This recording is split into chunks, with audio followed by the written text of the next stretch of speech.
a show dedicated to equipping and inspiring people to accomplish what God has prepared them for. I'm Doug Piper, and I'm a halftime alumni, and these webinars are part of my halftime journey. Thank you so much for joining us today. Halftime is focused on creating more significance in your life. So if you're feeling that a bit that way, or maybe you know someone that's in that season, you can find out more by going to halftime.org. That is www.halftime.org. I'll also include that information at the end of our program. Now, today we're going to be discussing when disruption produces growth. And hopefully I'll be successful getting everybody on screen. Today we have Lloyd Reeb and halftime alumni Dale Dawson. Now listen to this. During his time as head of investment banking for Stephens, Dale began his halftime journey. And during the first event, each participant was given a whiteboard and asked to draw a picture of what they wanted to do in their second half. Dale drew two outlines. One was the continent of Africa and the other of the USA. He then sketched a bridge between them and said, I want to build a bridge between the affluent, talented people of the US and the brightest young people in Rwanda. And that began his efforts to change lives on both sides of the bridge. And it created a now 15-year-old organization called Bridge to Rwanda. Lloyd Reeb is also with us, and Lloyd is a successful real estate developer, author of 3 books, and the founding partner of Halftime Institute. So welcome, everybody. I hope everybody is well. Dale, I appreciate you joining us today. How are you doing? I'm doing great. Just settled in with the COVID virus, and but doing well and glad to be on the show. And that's some beautiful Rwandan art back there behind you, Dale. Yeah, absolutely. It's an Tory dance scene. You know the artist is a friend of yours, or just somebody? Yeah, named Joseph from a young man from Kigali. Wow, that's cool. It's beautiful. Thank you. Well, Lloyd, it's always a pleasure to have you with us. And so how are you doing today? Good. Thanks for your partnership in doing this. Thanks for your friendship as well. And this is really a joy for me to be able to dig into Dale's journey. I can remember, Dale, when we first did a halftime event at your church, maybe 17, 18 years ago at Pulaski Heights. Is that what it was? Yeah, Pulaski Heights Methodist. Yeah, and Bob and I went over there, and then I also remember a time when you were starting your halftime journey, and you would get these emails called My Halftime Guide. You'd be sitting in your office at Stephens Inc. and you'd get these emails that came over Bob Buford's name, and they were messing with your mind, I think. Yeah, it was always a distraction from the intense work of being an investment banker, but eventually Bob won out and halftime did. So pick back up, Doug, where you left off. Well, I just wanted to say it's fantastic to have everyone here. We've got a great crowd here, and we just know that this takes your valuable time, but we appreciate that, and we want you to know that. So we want you to continue the conversation by, first of all, asking a question. That's in the bottom center of the screen, and we would love to get Dale to answer your questions in the second half of our program. We also have a very important poll, and it's important because we're going to actually adjust this program depending on how you answer the poll. So if you'll just check that poll as a quick, just choose one of the 5 answers, and we're going to look at it a little bit later and kind of see how that is rolling along. Now, Lloyd, as we're emerging from this crisis, it seems our new normal might be quite a bit different than it was just a few months ago. How should we come to terms with this disruption, and can we turn it into a growth opportunity? Yeah, so Doug, my guess is that every one of our alumni and listeners have either their business or their ministry disrupted in some way, probably both. and certainly my business and our ministry at Halftime is disrupted, obviously. And it begs the question, how do we respond? You have decisions that are tough about what to stop doing. How should you reinvent some of the things you're doing? When will you reopen, and how do you reopen? And it feels like a pretty severe pruning to your organization. So Halftime Institute alumni, we know, are around the world are leading some of the most crucial, compassionate, impactful ministries. And so we wanted you to be able to learn from Dale's experience of not only being disrupted in his personal life, but several big disruptions in his ministry world that didn't feel good, I don't think, at the time, Dale, but have led to pretty significant breakthroughs for the Lord and for the productivity of your ministry. So, Yeah. Dale, when you and I first met, God was in the middle of disrupting your long, successful career at Stephens Inc., leading their investment bank, which I think is the largest off Wall Street investment bank, and took Walmart public. And so take us deep inside your feelings and the triggers to your Halftime journey back then. Well, Lord, what got me from my first half to my second half was definitely God's hand in disrupting my life. I was a happy warrior as an entrepreneur and investment banker. I loved the work. I loved the opportunity. I loved all the work, the things that I was doing from college through a series of careers and entrepreneurial ventures. And when I started to approach 50, mysteriously, surprisingly, the passion, the motivation, the drive that I had lived with, had for 25, 30 years, it just evaporated. And it was unexpected. There was no way of knowing where it came from. I realized that, and the longer it went on, the more desperate I became on how I was going to find it. And I came to the conclusion, I read Halftime, I read some other books trying to find this passion, and I realized that God was the giver of passion. Passion is a gift from him, that he gives it and he takes it away, and when he takes it away, you can't get it back unless he wants you to have it. I also realized that I was a perfect example of the third soil. I had a long, personal, deep relationship with Jesus, but my life was full of weeds. I had been distracted by the illusion of worldly success and by the deception of money. And the truth was, I wasn't producing very much fruit. Given what I had been given, I was producing a pretty pitiful yield for the kingdom. And I decided that the reason my passion had gone away was because God was trying to get my attention. So as I worked through my Halftime journey and decision, I came to the conclusion that I needed to make a deal with Jesus, that I wanted my passion back, and he was the giver of passion. And so the deal we made is that I would make myself fully available to him if he would just give me something to be passionate about. I decided that I was going to let Jesus define what my success looked like. Not myself, not the world, not my friends. I was going to let Jesus decide, what does success look like? So I stepped down from Stephens. I literally went to the house and said, okay, Jesus, I'm available to you. Give me something to be passionate about. Over the next 18 months were one of the most remarkable periods of my life. I thought that when I left Stephens and investment banking and entrepreneurial, I would never do anything interesting again.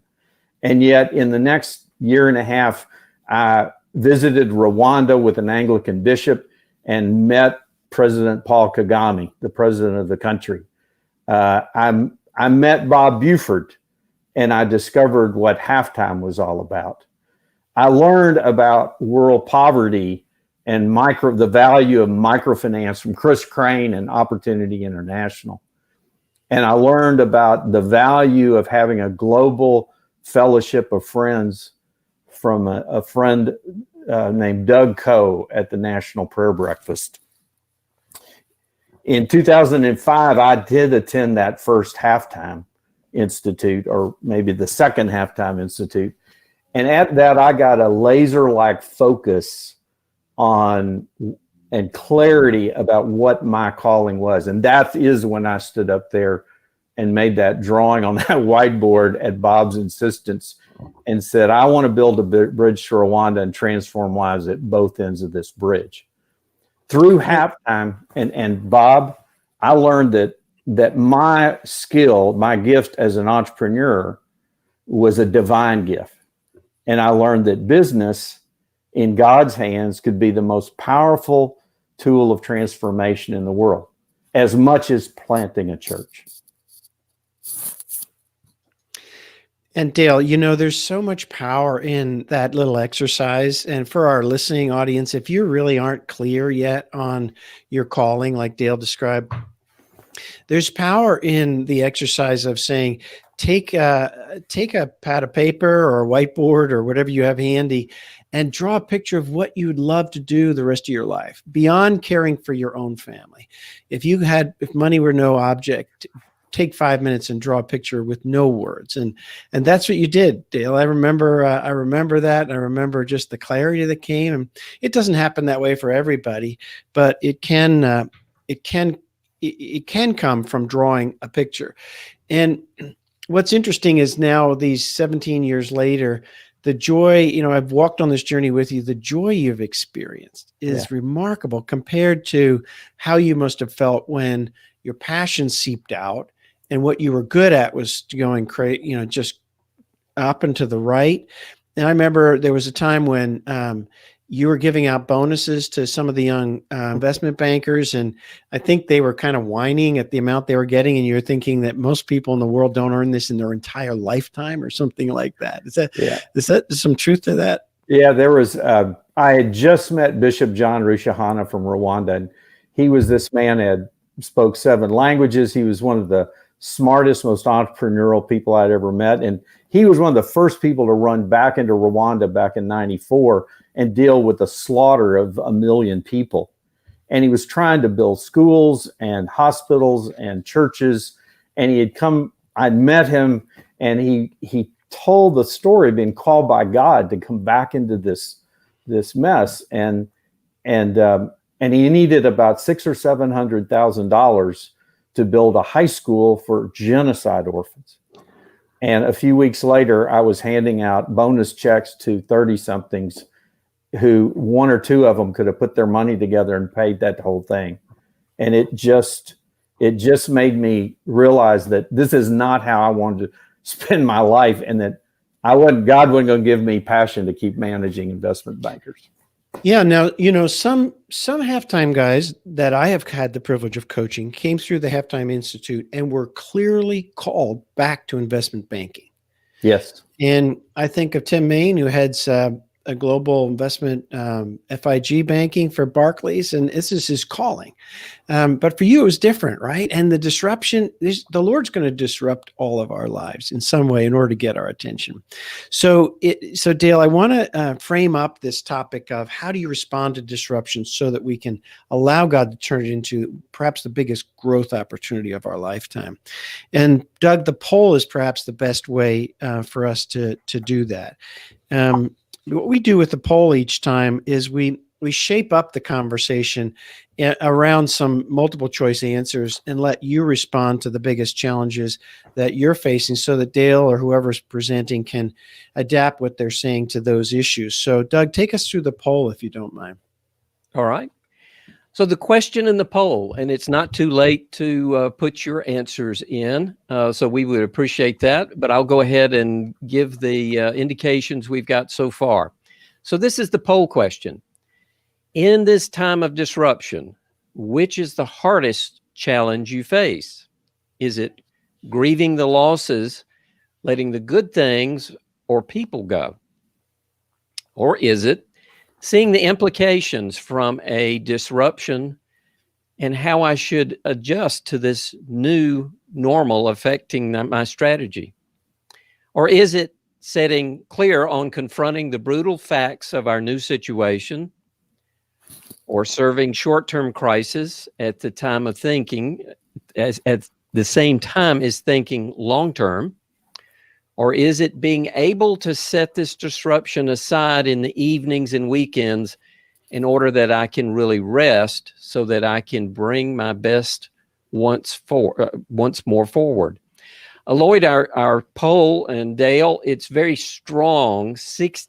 Almost 65% of our audience seeing the implications from this disruption and how should this new normal affect our strategy. The only thing that is close, and it's a very, very distant second, is solving short-term crisis at the same time as thinking long-term. But even as I talk, the seeing implications from the disruption continues to grow. So our audience is very much into that, and a smaller percentage into solving short-term crisis at the same time as thinking long-term.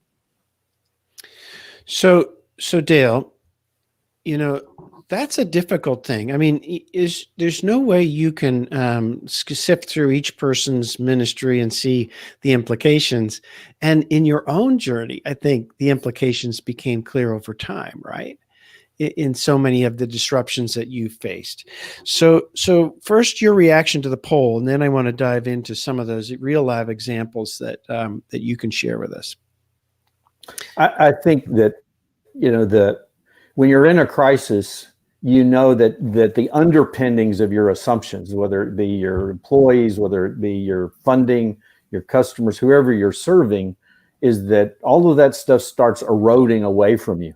The thing that you've come to depend on, the things you built your strategy on. And when those things start to move around, you realize you got to step back and you question the solidness of what their strategy is. And I think it's in those times of uncertainty is when the Spirit is tapping us on the shoulder and saying, look at me. I mean, when we get into situations where we are out of our comfort zone, when you get out of your comfort zone, it is a way of the God calling you to listen closer, to draw closer to what He has to say. You are not there by accident.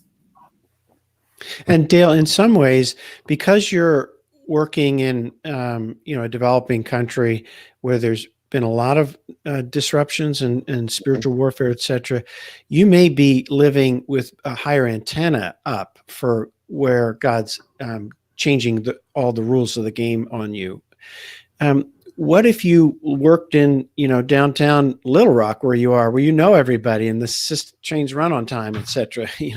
You might be less in tune. What would you do if that were the case?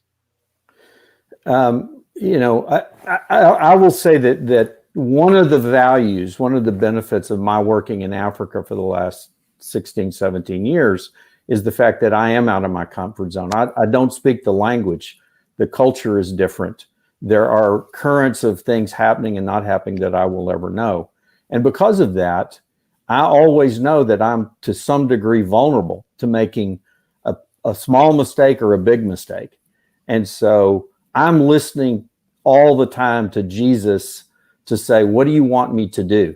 And I'm trusting that you have this, that I'm actually doing what you want me to do today and in this situation.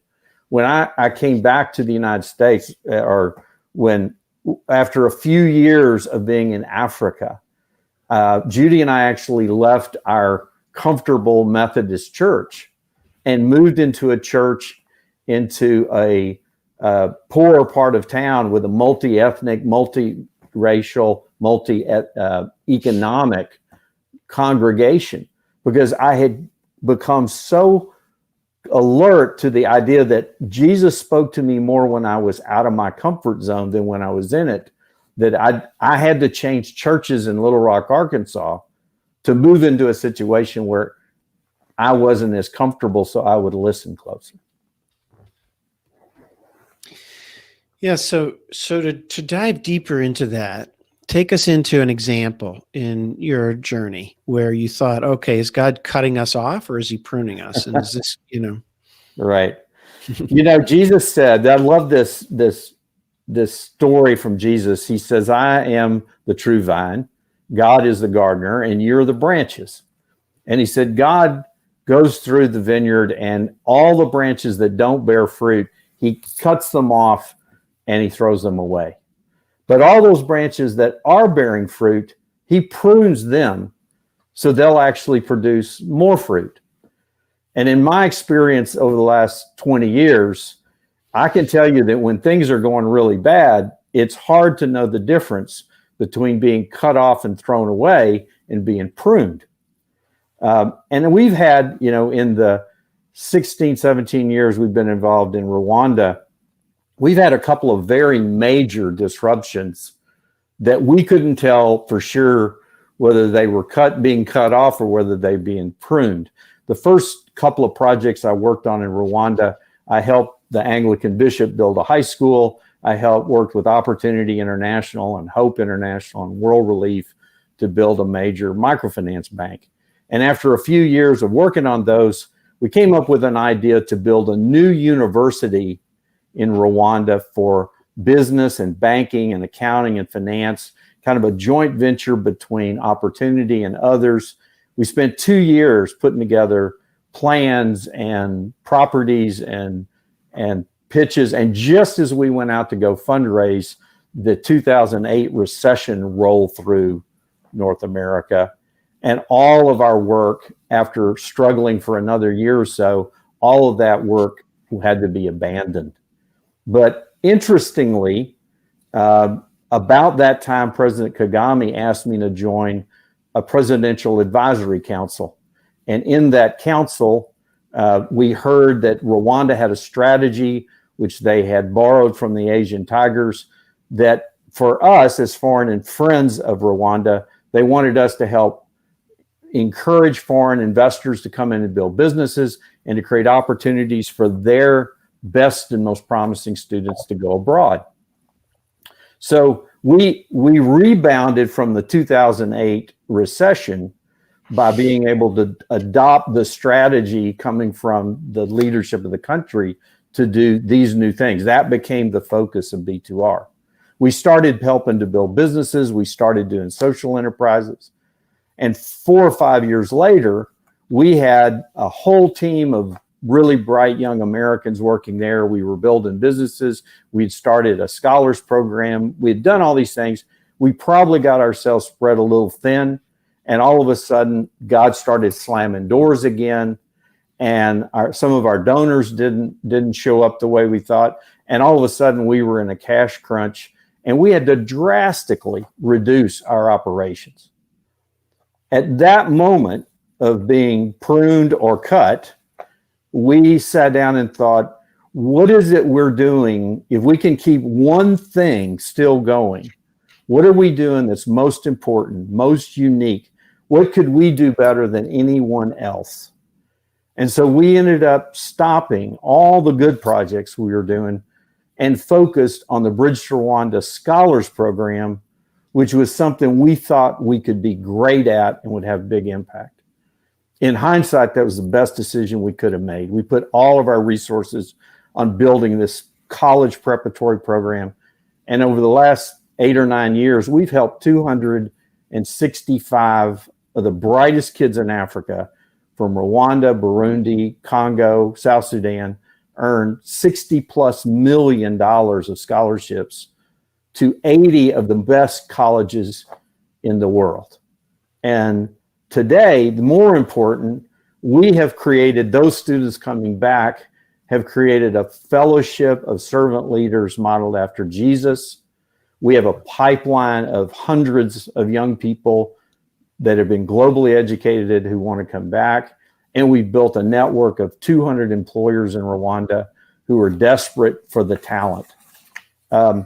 We would have never done that if we had kept doing that. So our experience the last 15 years is that God has slammed doors shut in front of us and forced us to pivot.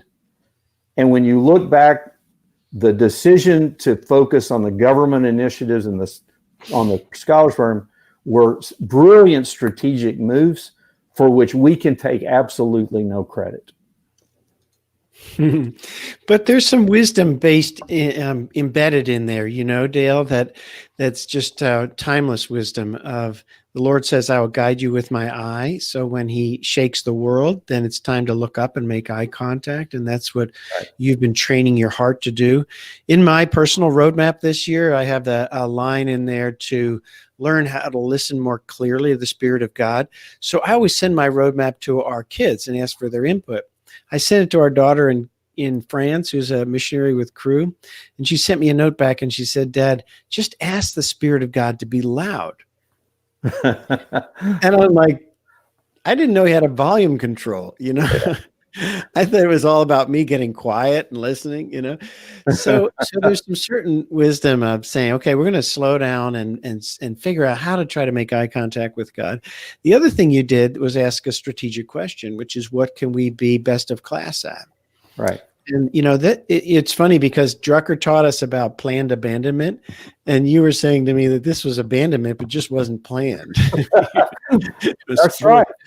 And I do believe that it's how Jesus teaches us to be humble, is that we have to know that this is his plan, and that when we're available to him and we hold things lightly, that he will walk us through these things. And so, it's helpful to have gone through crisis where you thought that everything you'd done was wrong, and whether it was your fault or not, you were going to have to stop doing it. And to see God take that situation and to begin to grow fruit back on it again. And actually then to be able to look back several years and say, that was definitely the best strategy we possibly could have had. And it wasn't my idea. Yeah. So Dale, in the last 3 minutes that we have before we transition to the questions, you have been able to stick with it and not go back. You've kind of burned the ships. And in each of these disruptions, there must have been grief and loss and sadness, and it required some persistence. So how have you stuck it out and not turned back?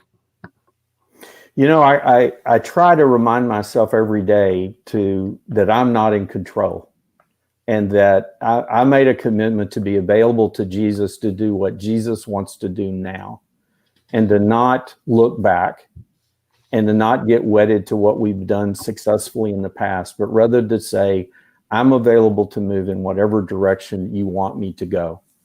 And my experience is that he moves us in directions. He calls us to take on projects and ideas where there's not very much certainty in it. We call that moving to the edge of uncertainty.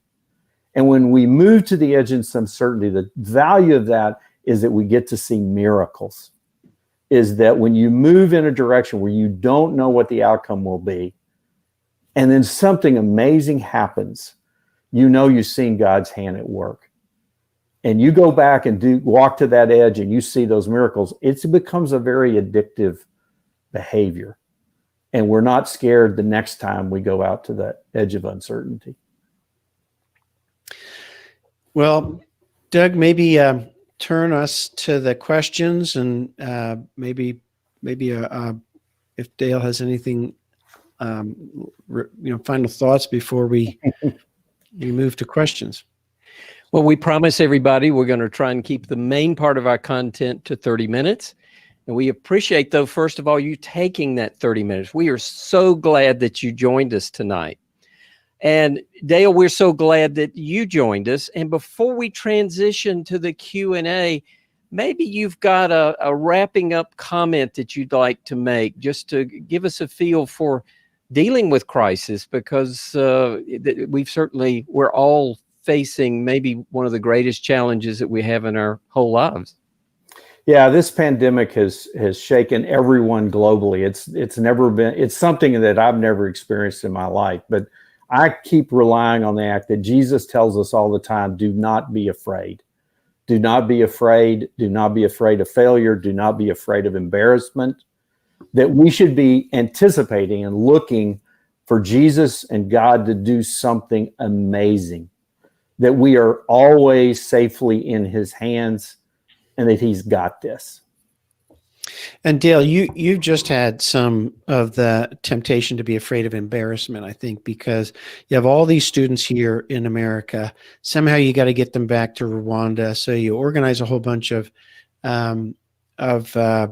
charter flights, and then everything changes. So talk to us a little bit about that and what that felt like just recently. Sure.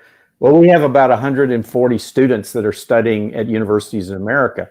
And when the universities closed in March, we were concerned about what was going to happen to all these students. And the universities all agreed to keep them on campus with the other international students. But they also told us, or they certainly implied to us, that at the end of the term, at the end of the semester, we need to figure out what to do with these kids. And they needed to leave. We need to get them off campus. And the Kigali, Rwanda airport's been closed since March. And that's how they're keeping the virus out. And so I got with the Rwandan ambassador. I talked to the president's office. We talked to the CEO of the national airline, and we arranged a charter flight every week from London and Brussels into Kigali to bring these kids in. We got it all set up.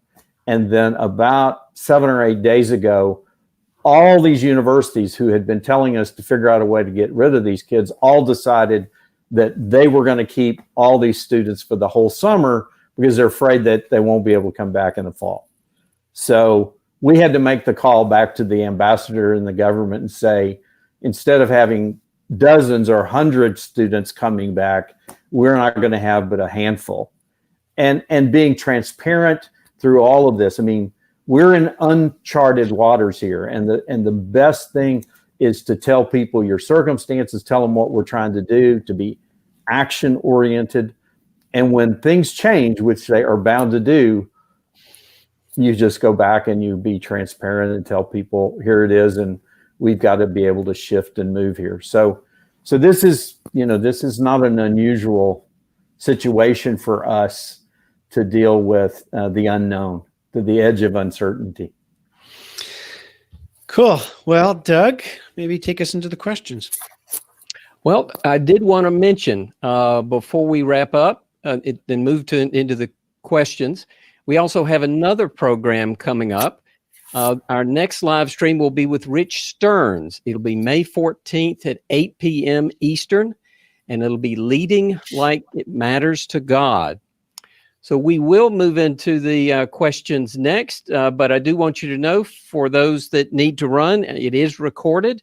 And also for those that have submitted questions or want to submit a question, if you type in a question in the Ask a Question field, we'll answer the question, or most importantly, Dale will answer the question, whether you are here live or not, and you'll get a unique email with exactly where your question was answered. So you don't even have to watch the whole live stream to see it.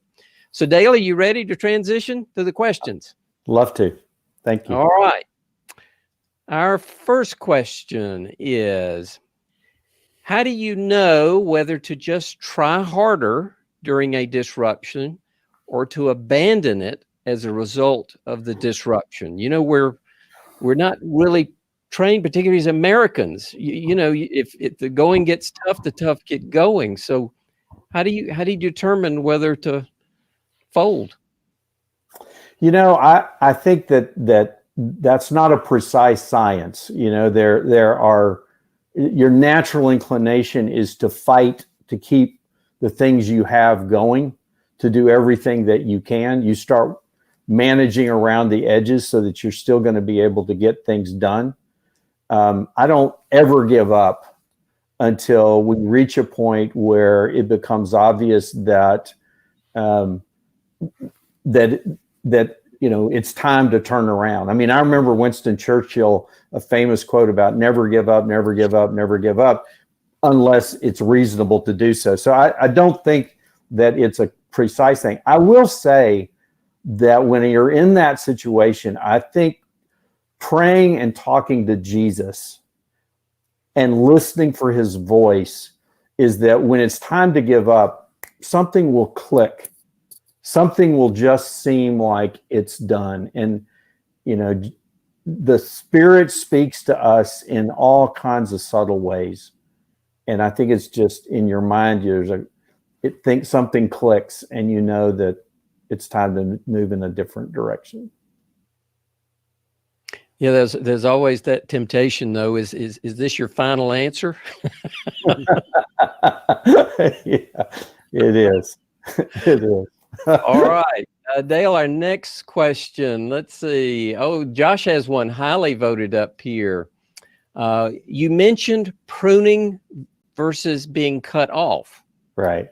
What have you learned to look for when you're still at the point of whether you don't know which one it is? I think that in the story that Jesus is telling, he prunes fruit that are branches that are already bearing fruit. And I think that since I made this commitment 20 years ago to be available to Jesus, I've tried to stay very focused, is that whether I bear fruit, if I'm not bearing fruit, it's not through a lack of effort or focus or attention to be available to what he wants. I think that we all make mistakes. We all go down the wrong roads, but at the same time, what God measures is your heart and your availability. And are you seeking to be an instrument in his hands? And so as long as I'm living my daily life every day, seeking to be an instrument in his hands and trying to let go of my own issues or my own agenda, then regardless of what happens, I don't fear and I don't lack confidence that he has me. I don't know the outcome, but I know he has me. Are you saying in your mind the distinction between whether it's a pruning or whether it's being cut off is somewhat not significant? It's not significant to me because I don't think there's any situation that I'm going to get cut off from Jesus. So I think there's something biblical about that. But I think whether I mess up or I pull back or whatever happens, I'm his, I'm committed. I do not doubt for 1 second that no matter how bad it gets, that he's got it and I'm with him. Well, Josh, thank you for that very thoughtful question. Marcia has our next question. How have you brought others along on your journey? How important is that to do life together? Well, my original personal mission statement from the Halftime Institute was to build this bridge from wherever I am to Rwanda and transform lives at both ends. And it has always been part of the mission that Jesus gave me, is to share what he's showing me with other people. And one of the reasons that I like Halftime is that I look for individuals with capacity and leadership who have a strong spirit-driven drive to find their calling. And when you can come alongside someone like that, if you meet someone like that, then sharing with them what Jesus is doing with you and with this ministry or with Rwanda is that Jesus will use that to be a guide, to be an inspiration, to be a lesson. It doesn't mean that everybody who goes to Rwanda with me ends up working in Rwanda. But what they will see is God's hand at work. And they will see what he does when an individual with all kinds of backgrounds who makes themselves available to the Spirit to work in the kingdom. You just don't know where Jesus will take you. It's unimaginable. And you may be in the inner city. You may be back at your investment bank, as Lloyd said. I think God calls every one of us to a very unique mission. And so I don't look at my mission versus somebody else's, but I do think sharing your enthusiasm and your passion and your calling with other people is how God uses us to be an instrument in his hand. Yeah, Doug, there was a old guy living in one of our retirement homes. His name was Enoch Kerr, and he mentored prisoners every Tuesday night. And he saw me walking down the hall one night. I was 29 years old, and he lived in our building. It's my partner and I own. And he said to me, Lloyd, Tuesday night, you need to come with me to prison. And I said to him, Mr. Kerr, I don't do prison. Like, that's not my people group. And he said to me, young man, Tuesday night, you and me, you need it. And I went to prison that night, and the next one or whatever, I passed the security clearance. And I sat beside this 78-year-old man who brought light and hope and compassion into the darkest, most despair-filled room I'd ever been in. I had to bite my cheek to keep from crying just watching him. And even though I tried mentoring prisoners, and I was terrible at it. Like, it was a bad day in prison when I showed up. But, he inspired me. And what I'm doing this very moment came from the fruit of him just simply saying, young man, you need to come with me to prison. Yeah. And if you go to Rwanda, if you change your pace, you change your place, you change your perspective. Yeah. That's the way it works. So, go to Rwanda. The other thing that's interesting is we're going to run a program starting in the summer called a reset, a halftime reset. And if you feel like you've gotten sort of stagnant, or you feel like you're not producing fruit, like the parable where you feel like maybe God's going to disrupt me because I'm not producing fruit, then we're going to do a program that has 2 virtual meetings in the summer before we can meet in person, and then meet in person in the fall, to design specifically around how do you take what you've worked through before in your life and press the reset button. Well, that was an excellent question there, Marshall. We had a lot of good discussion with that one. So Chris has our next question. Dale, I've heard you say that friendships go to much more of a profound level when those friendships are with brothers and sisters in Christ who are serving God's beloved poor. Would you elaborate, please? Sure. My first half, I was involved in investment banking and running companies and stuff, and always had great relationships and great friends. But when I moved into my second half, and I began to meet other followers of Jesus who were intense about their calling, there is a level of spiritual fellowship and friends that you develop that just constantly serve as an inspiration and a guide and an accountability. And, when we started the Bridge to Rwanda Scholars Program, the mission was to follow the strategy of Jesus, which was, not to build organization stuff. The idea was to build a fellowship of friends, that Jesus found a group of people.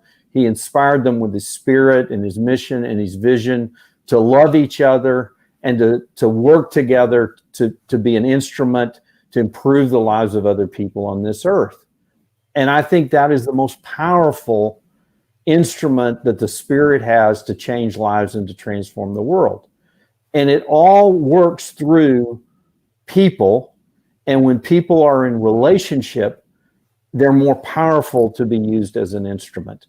And so that's really a core to the mission we have in Rwanda, is creating a fellowship of young African leaders who have been blessed with all kinds of training and opportunities, but who know that Jesus appointed them. They pulled together, and to stay together as a fellowship, an alumni group, a family, to be able to hold each other accountable for a lifetime.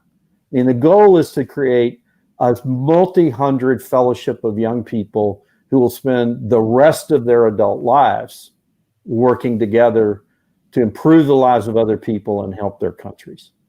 It It's the greatest treasure of your second half is the friendships and the relationships you make. Chris, thank you. That was another good question. We've got a couple more here, Dale. Carolyn asked the next question. Excuse me. Would you please give an example of either situation? And I guess maybe she's referring, maybe Carolyn, you could put in the notes the either situation that you're referring to. And we'll come back to that question if we can. So I'm going to move on to the next one. Dale, how did you figure out with such apparent clarity on the passion you felt you were led to? You know, it didn't come automatically. It came through a series of excitements. You know, I'd lost that passion for 4 or 5 years before I turned 50. And when I made myself available to Jesus, you know, it wasn't because I had any knowledge of where I would go or what I would do. And right after that, I met the bishop who I'd met earlier, came back in town, told him that I'd quit my job and was not working, and it was partly his fault. And we had this long conversation, and he said, you know, you're a businessman, and what Rwanda needs, while we're going to build a school, Rwanda needs is jobs. It needs vibrant economy. It needs the ability of these young people to be able to earn a living and take care of their families. And he said, why don't you spend the rest of your life building businesses in Rwanda?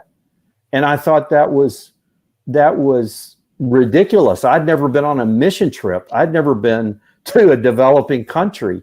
But it began to haunt me, and I began to think about what kind of a business could I possibly build that would make any difference of any significance. And literally just a few months later, a friend from Australia invited me to an immersion weekend with Opportunity International. And I went to this event and watched their presentations and their stories. For the very first time, I began to understand what global poverty looked like. And it didn't look like the poverty I thought I was familiar with. These people, the majority of people in the world, don't have the opportunity. They work harder than anyone I know. They care about their children. They want to earn a living so they can create a better life for their kids. And they have no opportunity. And what I learned is that most of them have to be entrepreneurs, and that a microfinance bank that can provide them loans and an opportunity to save and training can actually motivate, can move their lives and improve the lives of their families. Well, this was entrepreneurism. It was banking. And it was like Jesus leaned down to me at that meeting and said, you realize I've been preparing you for 50 years to do this work for me. And all of a sudden, you know, I didn't think as a businessman that I could be all in for Jesus, because I wasn't interested in being a minister or a missionary. But all of a sudden, I knew that everything I had worked for in my life, he had prepared me to go out and transform lives for him in the kingdom. And, you know, that was the clarity I needed to throw my whole life and history and stuff into learning how to do that. Wow. What a powerful answer. I'm sorry. Oh, it was awesome. And the questions are pouring in. Well, and Dale, let me just say that, you know, that seems like that's what our souls crave, right? Yeah. Is to know that we were put on this planet for a purpose, designed and equipped so that we could live it out, and then that he smiles on us as we're doing it. And you just had the privilege of sharing with all of our alumni what that feels like. Yeah. You know, it's not what it thinks like, it's what it feels like. Yeah. And there's no deal, there's no real estate deal that's as cool as that or sexy as that, is there? No, I tell people it was like being an hot air balloon that I had been going through 4 or 5 years of the air not going and sinking down. And all of a sudden, somebody pulled the chain and the flames came up and the balloon lifted. And my balloon has been up in the air now for almost 17 years. I mean, I know what he made me to do. And he's given me the opportunity to continue to learn and to meet great people and to invest in the lives of a whole new generation of leaders. And the cerebral side to it is the results are clear and measurable. It's not like it's just ethereal, but no, he gives us brains and a heart, right? He gave us a brain and a heart, and they work together. Yeah, Bob Buford taught me that all of the things I had learned about what it took to run a great business, to get the right people on the bus and come up with a plan and to work towards getting results, that all of those applied to the work of the kingdom. And so that was a big part for me. That Drucker used to say to Bob that management principles, like biblically based management principles, make the church more church-like, not more business-like. Exactly. It's not about church or business. It's about effective getting results. Mm-hmm. And that's, we measure our results. We know how many scholarships we get. We know how many kids return. We know how many jobs we place this month. We apply the same things we learned to build effective organizations now to kingdom work. Mm. And I like introducing other business people and professional people that you can bring all that you've been given to work in the kingdom. Dale, when you sense that moment of you felt like Christ had prepared you for 50 years for this moment, did I detect a lump in your throat? Yeah. Yeah. My grandfather was a West Texas cowboy and a Pentecostal preacher. And my dad was a milkman. My parents were entrepreneurs. And when I went to the University of Texas at 20, I just come to know Jesus. And I felt like I had to make a decision that either I was going to go into the ministry and be full on for Jesus, or I could be a businessman and entrepreneur. And I made the decision. I didn't want to do ministry. I wanted to be a businessman. And for the next 20 years, I didn't go to a church. And Jesus gradually wooed me back into the church and continued to woo me back into giving more and more of what I had to give to him and to the kingdom.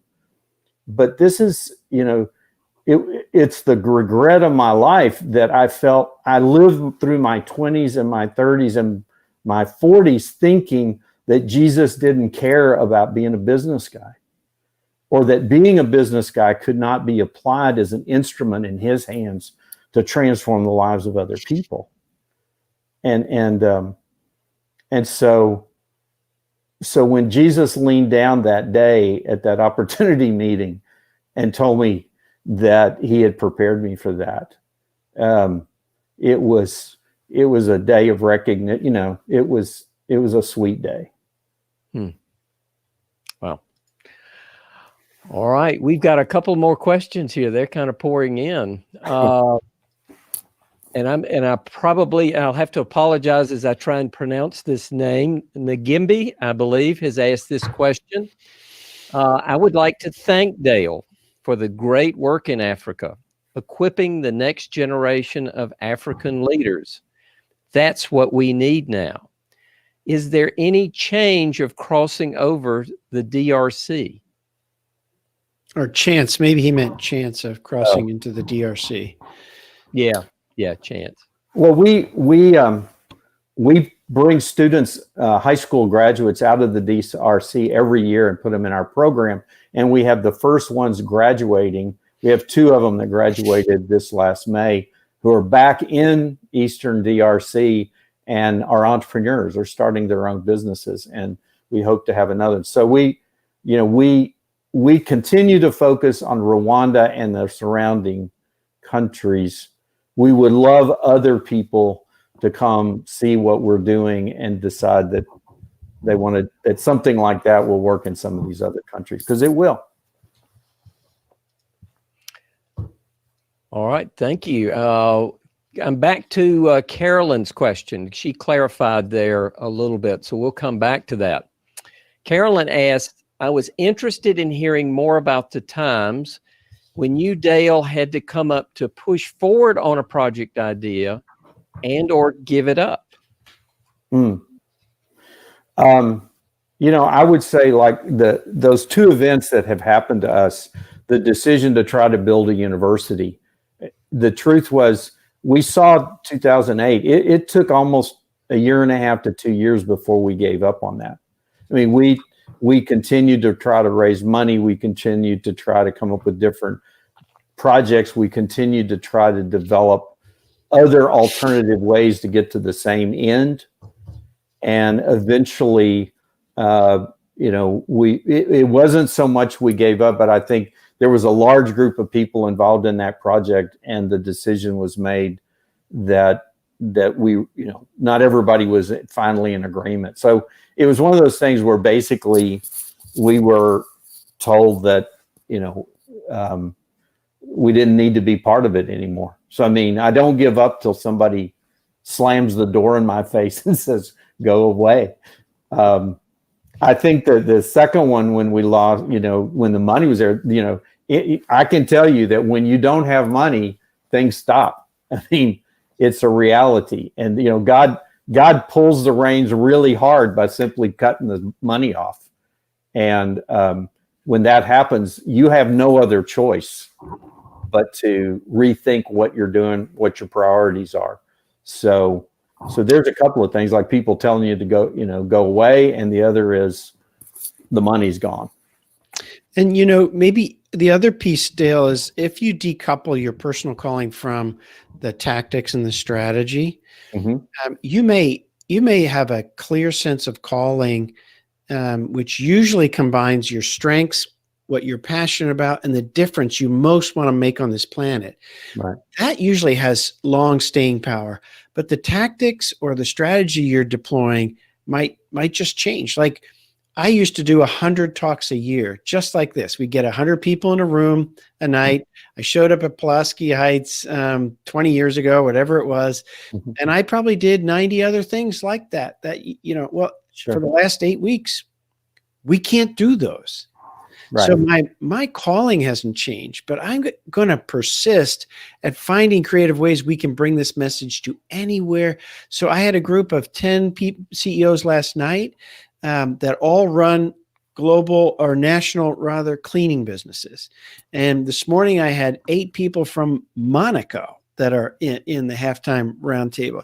I can't go either of those places, but we can do it this way. So I think if you're clear on your calling, then that probably has staying power, but tactics and strategies probably have to keep zigging and zagging. Yeah, our strategy has changed constantly at Bridge to Rwanda.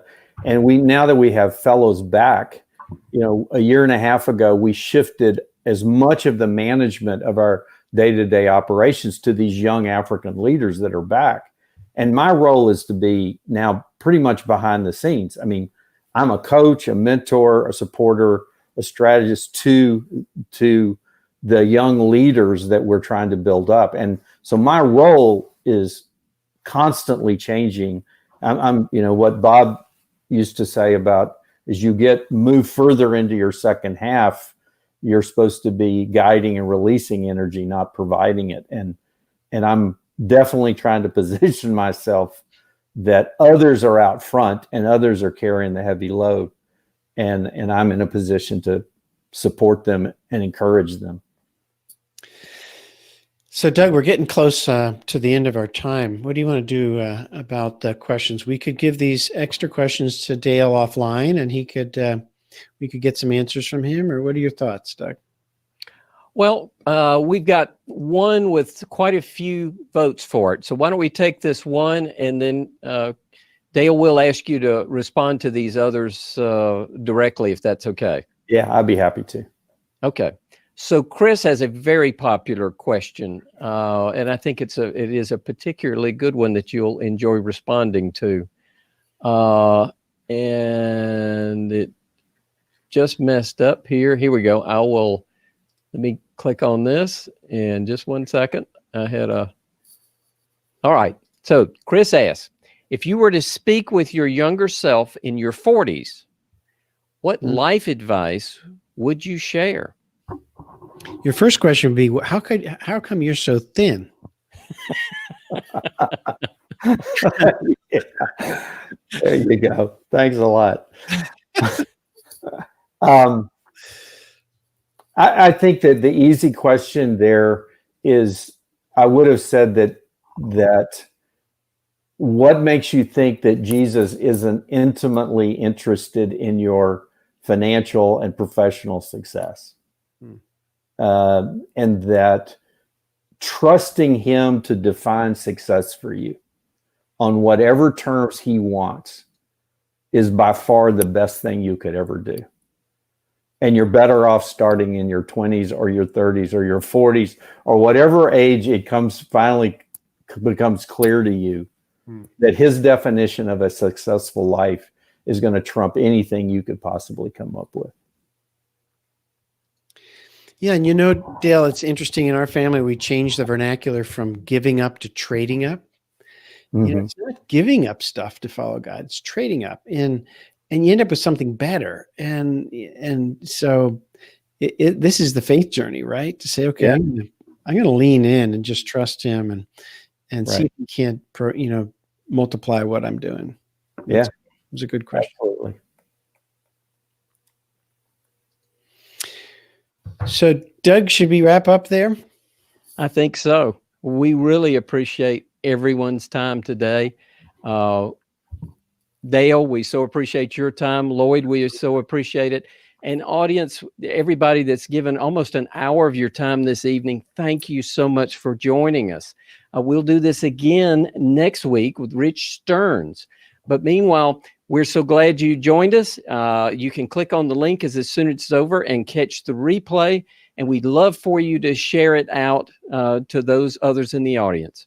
And so meanwhile, for everybody, thank you so much. We appreciate you joining us. Have a great evening. Bye-bye. Bye-bye.